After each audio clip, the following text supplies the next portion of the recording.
Alright, the next question comes from Pascal's friend Sexy Tom.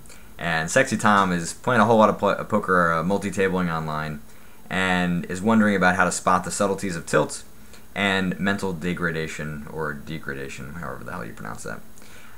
And also kind of wondering how to basically handle the challenges that come with learning a game that is constantly evolving and growing, where you're always learning new and more things. And holy crap, I live in New York City. There's a lot of construction going on in my apartment. Anyway, as far as tilt goes, the number one way that you're going to be able to spot the subtleties is to actually study them over time. So in the first book I describe completing an A to C game analysis, where you are describing the variation that exists in every part of your range from your A game to your C game. So if you can describe the differences and the types of mistakes that you're experiencing when you're playing your B plus game as compared to your B minus game or C plus or C, and try to really detail out kind of what changes. Obviously there's going to be more tilt, but what kinds of mistakes are occurring? What from a practical level differs in terms of your thoughts, your decision making, your focus, the kinds of feelings you have, or the way in which you feel tilt in your body, or you feel anxiety, or you feel things going on in your mind. Really try to detail out and describe that as much as possible. The clearer that is, the clearer you will have like a measuring stick or a roadmap for you to be able to spot changes in your mental game while you're playing.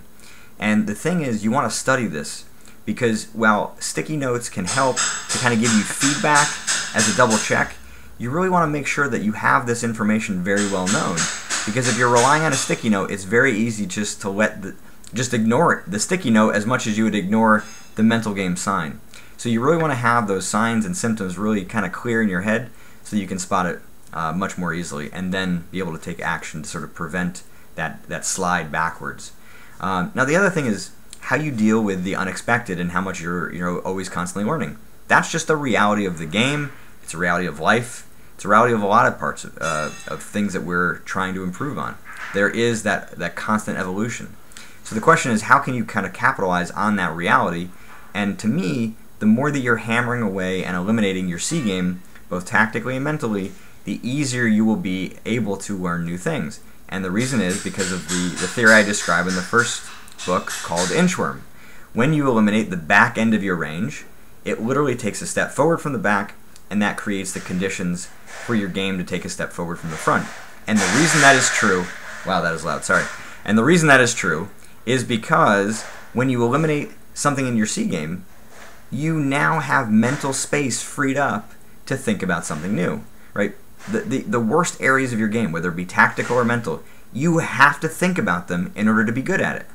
That's why when you go on complete tilt, those mistakes show up. Why? Because you've lost the ability to think through them and make those corrections. When you're playing your A game, you don't have to worry about that, because you're thinking on such a high level that all those decisions and corrections and ways you handle bad beats and suckouts and whatever it is that's bothering you happens automatically. Okay, but when you're playing badly, that C game stuff shows up. So if you eliminate your C game, you free up mental space to think about something new, and you allow your game to take a natural step forward from the front. So hopefully that helps, and wish you well with it.